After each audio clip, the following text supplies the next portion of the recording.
mas o game é da hora, ele é radical. Ele chegou pra inovar, é muito criativo, compensa de verdade tu experimentar. O gráfico não é aquelas coisas, mas e daí? O que importa é a diversão e tem bastante aqui.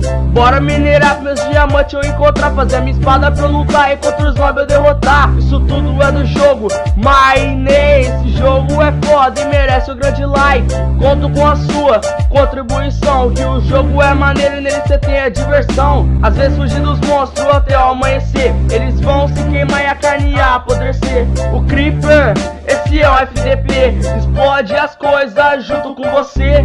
E pro meu esconderijo a noite fica seguro, só ter cuidado e não cair fora do mundo. O game é da hora, tem coisas diversas a se fazer. Minerar, construir o jogo, recomendo pra você. Minecraft, tô indo minerar, meus amigos cuidam da casa até eu voltar. Em busca de minérios, tô à procura da aventura. O jogo é maneiro, uma verdade nua e crua. Minecraft, tô indo minerar, meus amigos cuidam da casa até eu voltar. Em busca de minérios, tô à procura da aventura. O jogo é maneiro, uma verdade nua e crua. O cara reclama de gráfico, mas ama o Super Nintendo. É muita hipocrisia, o game é do movimento. Matando um Ender Dragon, aí tu vai terminar.